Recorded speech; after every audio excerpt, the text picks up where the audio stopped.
minutes before we start.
Okay, well, we're 3 minutes past the hour, where whatever hour it is where you are. So good morning, good afternoon, good evening, as we say on these global Zoom calls.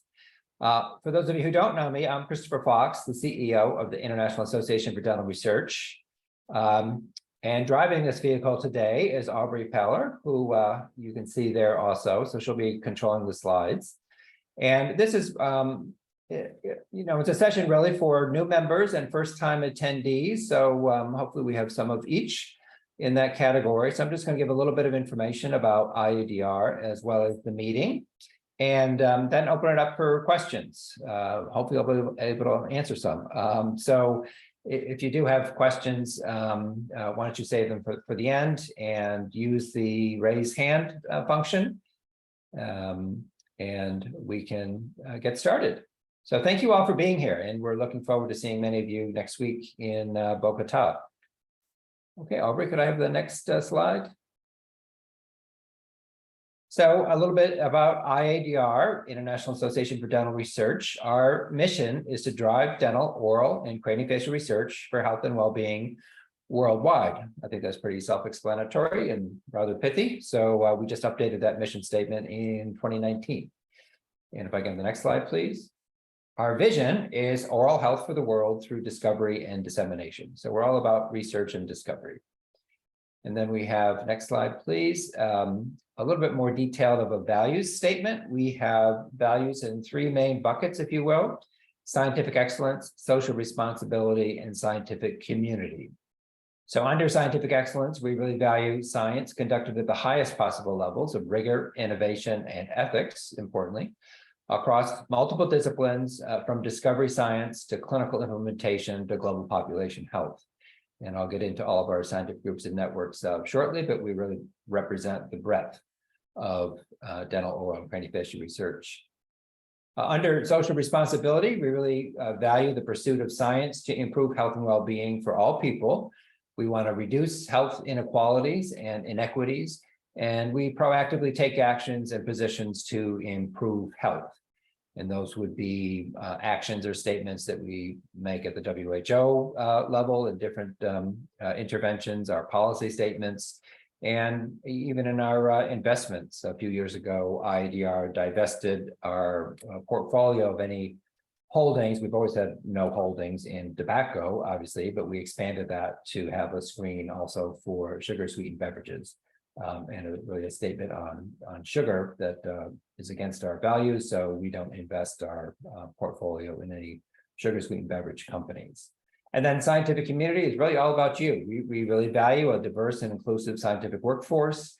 We want to promote work-life balance and support educational activities and mentoring networks to develop the next generation of scientists.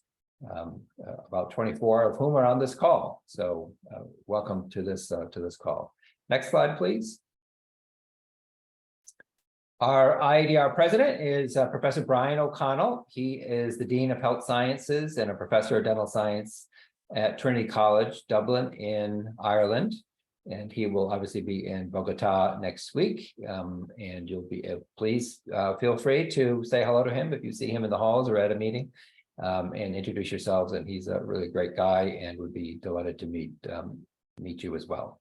Next slide.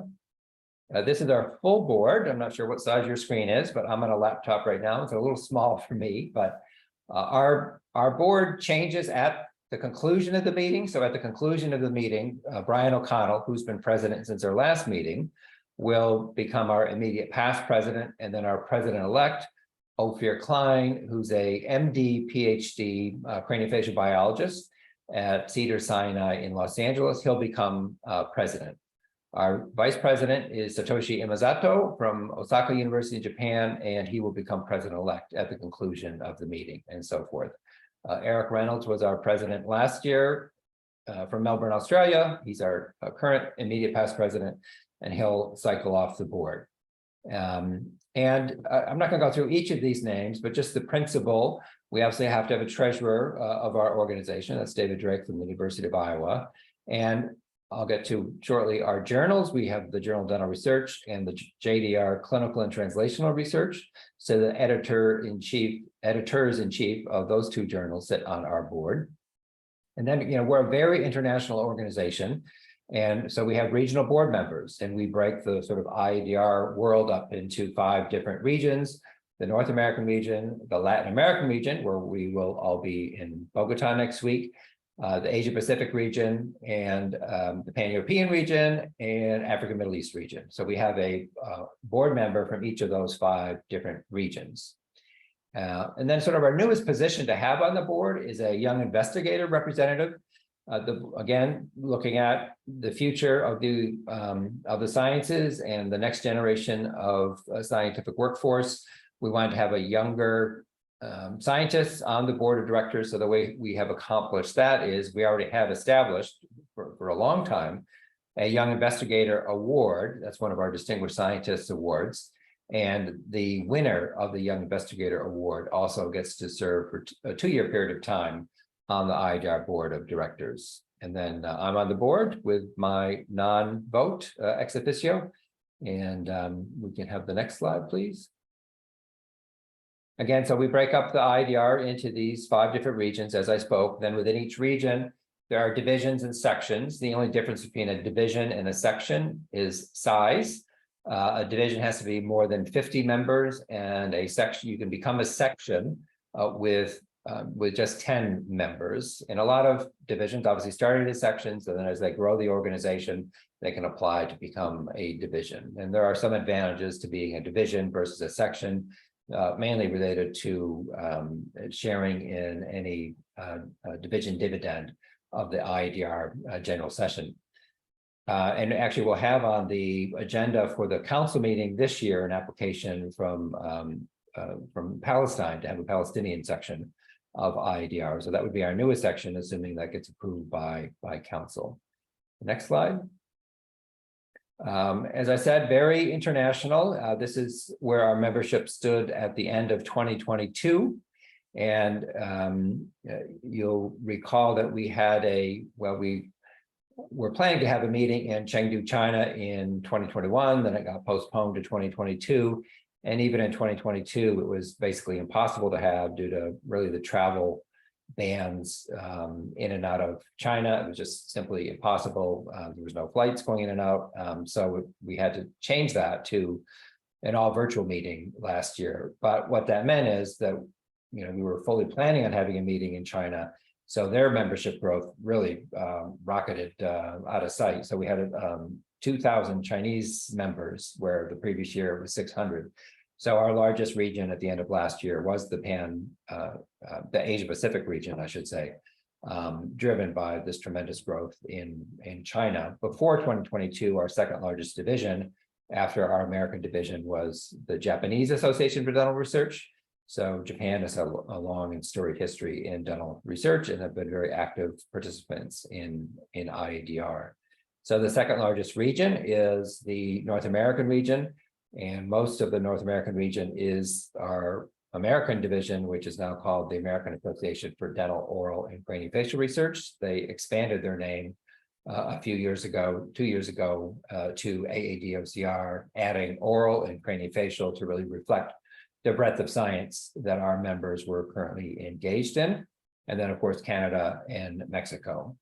And then smaller regions, but we hope to cultivate and hopefully grow in the future, is our Africa Middle East region and our Latin American region, again, where we'll be next week in Bogota. Next slide. We're also very committed to making sure that research reaches low and middle income countries and that research is conducted in low and middle income countries. So we have a number of programs to assist our members that are in low and middle income countries. And one of these is here, the Adopt a Member Fund. So when members in high income countries renew their dues, they have an opportunity to make an additional contribution to our Adopt a Member Fund, and that will help support the membership dues for a scientist or a student from a low middle income countries. And the donation support IADR members and student members in these countries by helping with their membership dues or the registration fees for the meeting. Next slide. So while the annual meeting, or the general session, I should say, is the most exciting part of being an IADR member throughout the year, but there are membership benefits all throughout the year, not just the time when we have the general session. So one of the benefits, obviously, is a very reduced registration fee for the meeting if you're an IADR member. But then you've got access as a member to our IADR webinar and CE on demand library. If there's one silver lining to the global pandemic, is we realized we had to do and deliver much more online in a virtual environment, much like we are right now, than ever before. So when we do have our meetings, we record as much of it as possible so that we can record it and put it online later. Not everybody's going to be able to get to Bogota, we're obviously aware. So we'll be recording almost all of the symposia at the Bogota meeting, and that'll be up online for people to view at a later time if they were unable to get to Bogota. And of course, our meeting last year was completely virtual, which was the one that was supposed to be in Chengdu, and as 2021 was as well. In 2020, we obviously had to cancel entirely due to the very early stages of the pandemic. You also get access to our two journals, actually three, but two main journals, the Journal of Dental Research and the JDR Clinical and Translational Research. And there's also a sort of a supplement to JDR called Advances in Dental Research, and that's published somewhat infrequently, although we do have a couple on deck coming out on advances, and that tends to be proceedings of different meetings. The IADR community, that is something that we instituted in the immediate months after the start of the pandemic in 2020, giving our members a virtual platform in which to interact. So the IADR community, you can post questions or engage in conversation with other IADR members. And then each of our scientific groups and networks has their own community, so it can be tailored to the specific questions of an individual scientific group if needed. So when you become a member, you are also given the opportunity to choose one scientific group or network to be sort of your primary scientific home. We've got 35 of these, so we think you'll be able to find one that most closely aligns with your own research and research interests. And for our student members that are on the call, you get 3 complementary scientific groups and networks with your student membership. And the thinking there is students may not know precisely what scientific group or network they're going to end up in, so we'd like to give them an opportunity to choose more than one. You are then, part of an international scientific community, but also we've got regional, divisional, and section communities as well. A number of awards and fellowships, which you're only eligible for if you're an IADR member. Lots of leadership opportunities to help in your own personal development. And we also have a career center on the IADR website. Next slide. And member benefits here is to, just join our network and you're part of an international community. Next slide.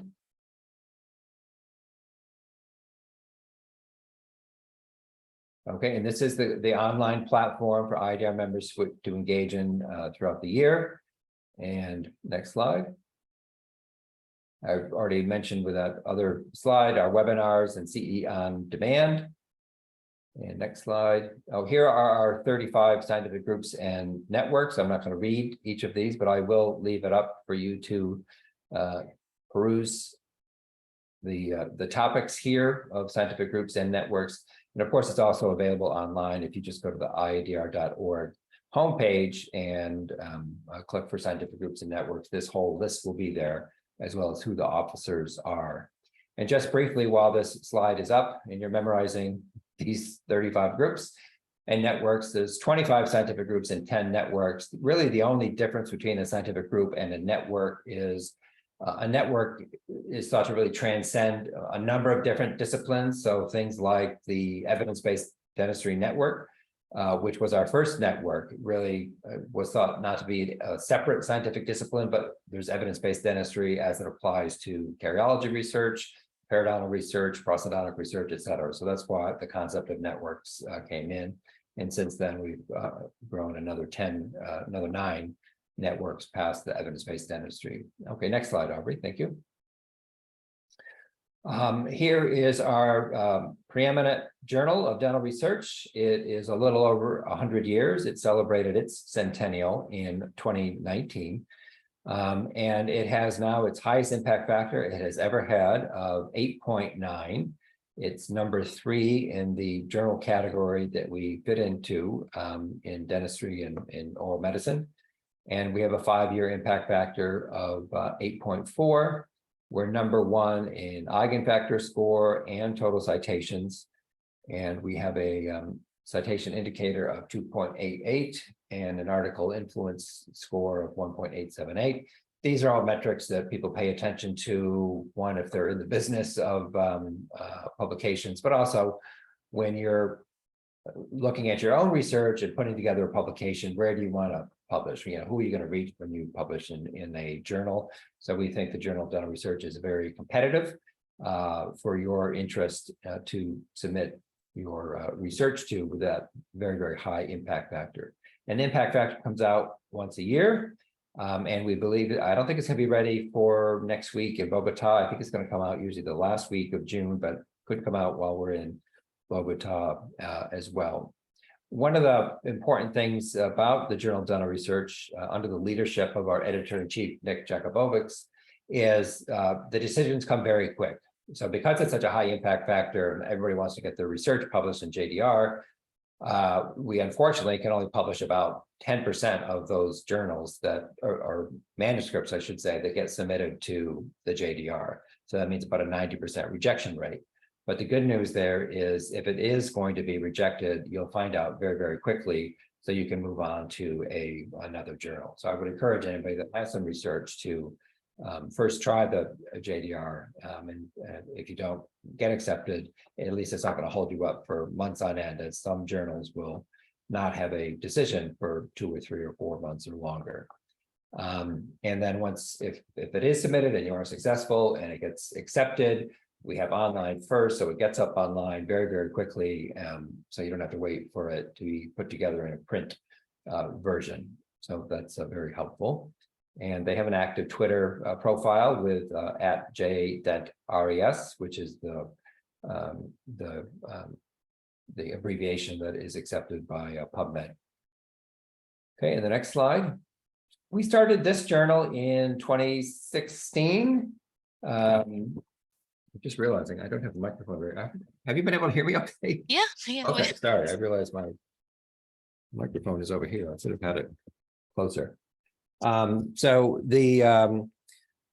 we started this in 2016, and this is obviously clinical and translational research. Our editor-in-chief here is Jocelyn Fine from McGill University in Montreal. The average time here from submission to first decision is 30 days. And then from acceptance to online is another month or 28 days. And it's not that we didn't have clinical research in the original Journal of Dental Research, but we just wanted to expand that platform. And Jocelyn Fine has done an excellent job here. As it's a new journal, it doesn't have an impact factor yet, but we're hopeful that this year it will get one by the folks that put out the impact factor, but we'll find out in a week or two whether that happens. Next slide. As I mentioned earlier, a number of awards and fellowships that you're only eligible for if you are a member. And we really have two main categories of awards and fellowships. One is at the tail end of your career.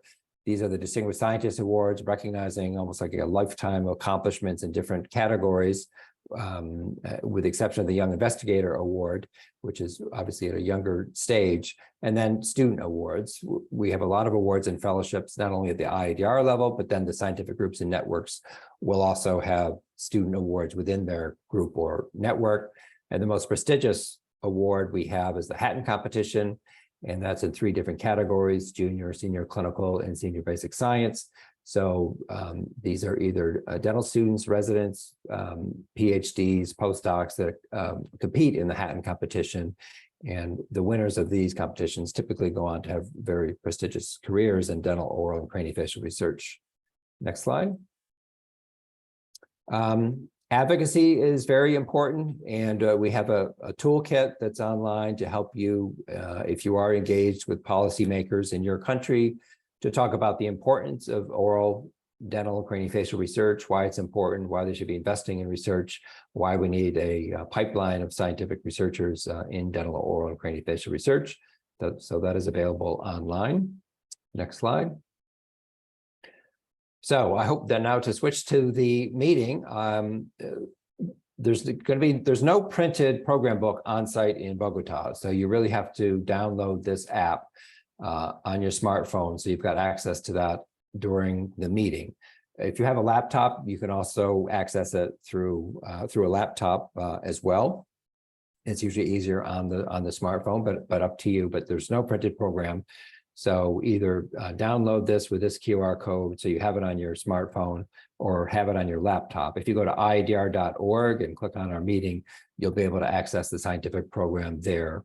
And there's so much happening at the general session. The best piece of advice I can give you is to spend a lot of time over the next 2 or 3 days going through the program and really deciding there's going to be more than one thing that you want to see at any given time.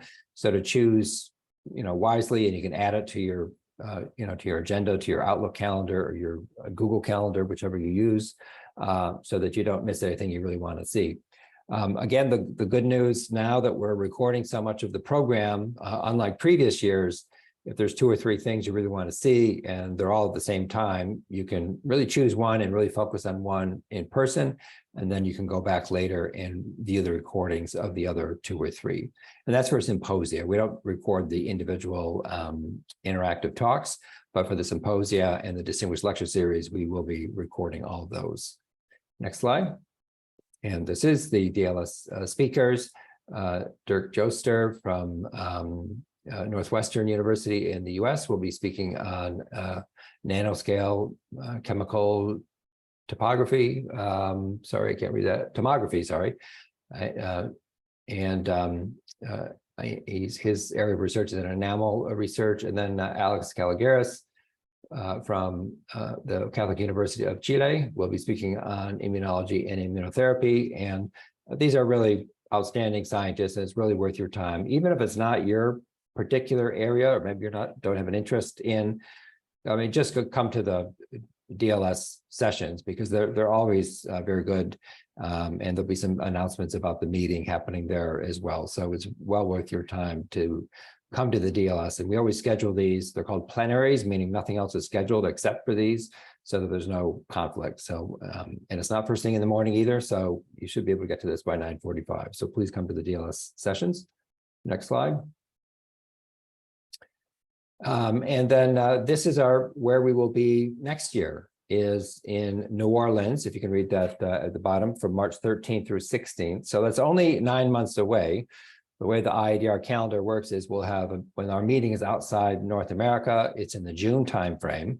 That's to allow the Americans and the Canadians to have a separate meeting in March. But when the IADR is in the United States, or North America, I should say, because it's sometimes in Canada, then that's the March timeframe. So the space between meetings is 9 months, 15 months, 9 months, 15 months. So this is a short time frame between the end of the Bogota meeting and New Orleans. So the deadlines come up rather quickly on you. So this deadline for session proposals, and by sessions I mean the symposia or the hands-on workshops, that's September 27th. And then the abstract deadline will be October 17th to get accepted onto the program in New Orleans. Next slide. You were very active on social media. We have some staff members that are much younger than I am that really know how to operate social media and do most of the posting. I try to keep up and post something occasionally, but nowhere near what our folks in communications can do. So we have a Twitter account, a Facebook account, Instagram, LinkedIn, and YouTube. You can see all the particulars there and how to access us there. And so I hope if you are coming to the meeting, you'll see on the lower right-hand side, we've got a hashtag IADR 2023. Hashtag IADR 2023. So please add that to any postings you make in social media so we can find it more easily and retweet you and amplify your messages as well. And next slide. So if you have any questions, you can always reach us at research@iadr.org. It sounds rather anonymous, but that is staffed on a daily basis, and any question that comes through on research@iadr.org is typically answered within a 24-hour period of time. Our main, and Aubrey is shaking her head yes, because she used to do that. And you can reach us at +1 703 548 0066. And you can find a lot of information on our website at iadr.org. And my personal email, which you're welcome to send me any questions directly, is cfox@iadr.org. And I think that's the last slide. Is that correct? Yeah, Aubrey? this is Yes. the last slide. Okay. Well, thank you very much for your attention, and thank you for coming. Now I'd like to open it up if anybody has any questions about IADR or about the meeting next week in Bogota. And if you could use your hand function just so I can see better, maybe you can stop. Oh, yep, right. Any questions? I can tell it's a younger group than my last meetings because nobody, the students and the younger folks don't like to share their camera as much as the older folks do. It should be the other way around, actually, but it's not. So I see a check mark from Roberta. And I haven't seen that before, so I don't know what that means. Does that mean you have a question? I haven't seen that green check mark before. Do you know what that means, Aubrey? No, it's just a yes. It's a yes. It's a yes. Yes. It's a yes to have a question, or just? Let me see. Okay. Roberta, Paula, if you have a question, you'll have to unmute yourself. I don't know what the green check mark means. Probably if we were doing a vote. Oh, okay. Well, Roberta is affirmative. Yes. Okay. Any other questions? I'm wishing you all safe travels to Bogota. There's actually one question, Dr. Fox, from Ahmed El-Dib. You can go ahead and unmute. Okay. Oh, thank you for this nice presentation. It was very enjoying. I just have a small question regarding what is called National Student Research Group. Yes. So what is the connection between it and the IDR, and how can we like make a good collaboration? How can we get benefits from this? Right. So the National Student Research Group, which you probably saw on the IADR website. I don't think there's anything happening in Bogota, but that is it's a function of the American division, and those are dental students and PhD students, or those in training in the US that have worked, and they plan their own activities. So they have like a separate website within IADR. That's the National Student Research Group.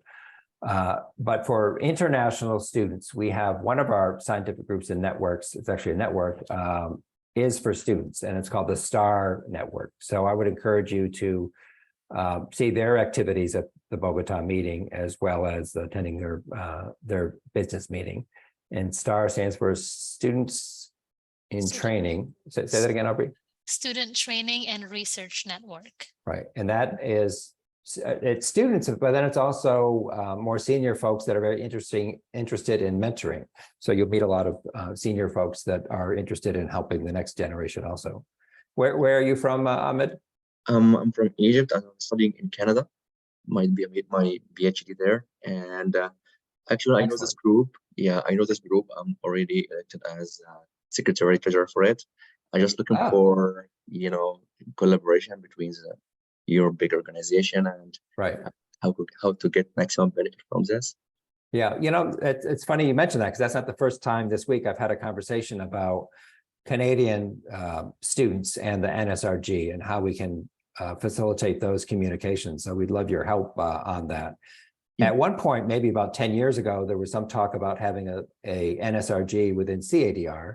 And I don't think anything happened of that, but I mean, we're very welcoming in NSRG, so I'm sure they would be delighted to have your involvement there too. But that's perfect. We'll take your advice on, because we do, about 25% of our members are students, whether they're dental students or in training, or PhD students or postdocs. So we do pay a lot of attention to this part of it, because that's our future, obviously, and the future of dental and craniofacial research. And we want to do everything we can to help facilitate that. So thank you. Congratulations on getting your PhD. So you're post PhD, or you're in a PhD program now? I'm a PhD program now. Yeah. Okay. It's my second year at University of Saskatchewan. Oh, yeah. Excellent school. Yeah, thank you. Yeah. Actually, And we share something in common with Egypt, because our headquarters is in Alexandria, Virginia. That's perfect. That's perfect. Not quite as the library is not as impressive in Alexandria, Virginia, as it is in Egypt. Okay. Any other questions? Anything in the chat? No, just a thanks. Okay. Hello, how are you? I do have a question very quickly. Yeah, go ahead.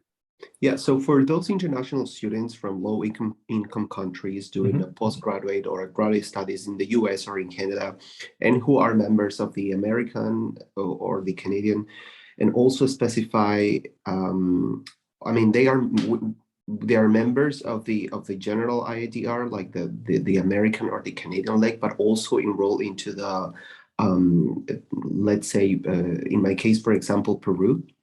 Right. So are we also eligible for fee discounts to either attend to the general sessions or travel awards benefits or other benefits offered by the IADR to IADR members from low-income countries, or just because we are doing research in a non-low-income country, we're not eligible to apply for those benefits? That is an excellent question. You can actually, so to be an IADR member, you need to be a member of a division or section, but it doesn't mean that's where you're residing. So you could be a member of IADR and have your primary division be Peru, and that would be a lower annual fee. But for the awards, I'm not sure on that, but I can help answer that. Go ahead, Aubrey. Yes, so for the awards, it depends It depends on your membership. Some awards ask that you reside in the country, in the low middle income country. Others is based on your division as well, but it should be outlined completely in each awards page. So that's And gonna there's differ, okay. also the contact person for each award as well. But I am correct, Aubrey, that Luis could be a Peruvian division member and pay a lower rate than. Did you say you're in Canada also, or the US? It's actually the other way around. Like I'm from Peru. I'm doing the graduate studies in Canada, so Right. I am enrolled into like the Canadian and North American IADR leg, but I'm also enrolled it's not, that's like my primary enrollment, and then my secondary it's the Latin America region division. So because I'm temporarily living in Canada, I'm Right. not sure whether I am still eligible for the benefits or if I'm still considered as a low income member. So that's a little tricky because in the website the information is like, yeah, you have to be from this specific country. Yes, I am from this country, but I'm not currently living there because I'm studying here. So it's that's sort of a little bit of confusion that I have. But thanks so much for clearing that up. Yeah, we'll get some clarity on that also, because I mean the intent of it is to benefit individuals from low middle income countries. So the intent would seem to think that you should be eligible for those. And I think you'd be eligible to switch your membership around and have your primary membership be through the Peruvian division and your secondary one be through Canada. And then that would be a lower annual dues for you to be affiliated primarily first with Peru. Great, thanks so much. I'll do that. Well, we'll confirm that also. Have you got his name, Aubrey? Luis Limo Evilla. Yes, I do. Thank you. Yeah. Thank you, Aubrey. Thank you. We have a lot of members from Peru, and I think that's in terms of who's coming to Bogota, I think they're country number 3 or 4. So in terms of attendance, so you'll see a lot of colleagues in Bogota. So close. Okay. I have a question. Go ahead. Hi, Chris. My name is Kyung Rak. I apologize if I missed some of the content, but I wasn't able to find anywhere on IADR a page that's dedicated to mentor training or sponsored fellowship programs. Does IADR have something like that? Well, you can peruse the awards. Can I share my screen? Yes. Okay. Let me first bring up, let me close this.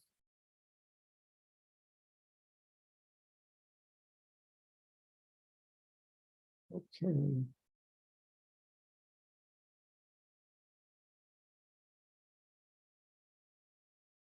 Okay, so this is our landing page. Are you seeing this?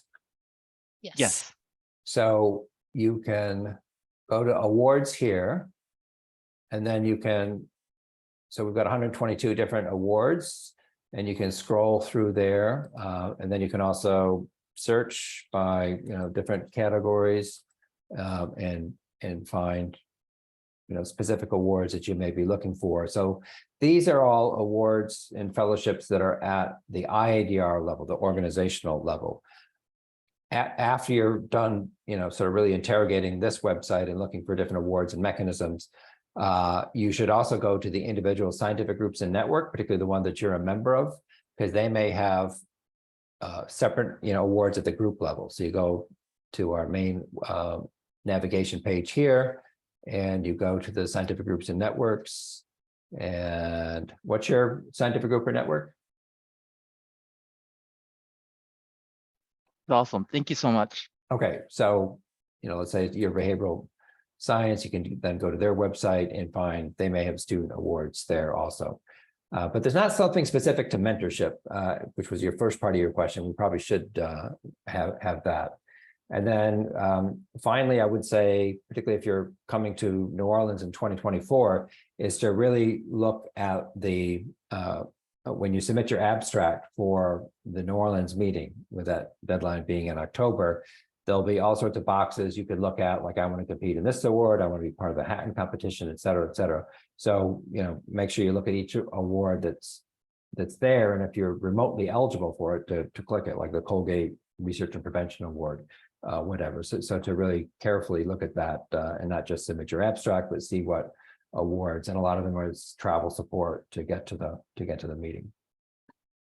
So I'll stop sharing. Great. Any other, yeah, thank you. Kyun Rock, do I say that correctly? Kyun Rock. Yes, Okay, thanks, Chris. yeah, you're very welcome. Any other questions? Well, now, Well, go ahead, Dr. Aubrey. Fox? Yes, Yeah. there is another question from Luis. When is Okay. the open date for abstract submission to the New Orleans meeting? I can actually answer that. Go ahead, answer. I Yes. think it's somewhere in July, right? It is. It will open at the end of July. So keep an eye on your inbox because we will be sending out emails once the abstract submission is open. And the deadline again is October 17 for abstracts. for abstracts, right? Yes. We would love it if more of our members submitted on the earlier side of when that window is open, but about 90% of folks submitted in the last 2 or 3 days. So if you're up for the early July submission, we welcome that. Okay. Any other questions in the chat? No additional question in the chat right now. Okay. Well, thank you for spending some time with us this afternoon, this evening, this morning, whatever time zone you're in. And I wish you safe travels to Bogota, and looking forward to having an in-person IADR meeting, which is the first one we have had since 2019 due to various cancellations and going virtual. So this is our first in-person IADR meeting since 2019, and everyone's very excited to be with all of you in Bogota. Safe travels. Thank you, Dr. Fox, and thank you everyone for coming. Thanks for running the slideshow, Aubrey. Thanks, You're and for welcome. answering the questions. Yes.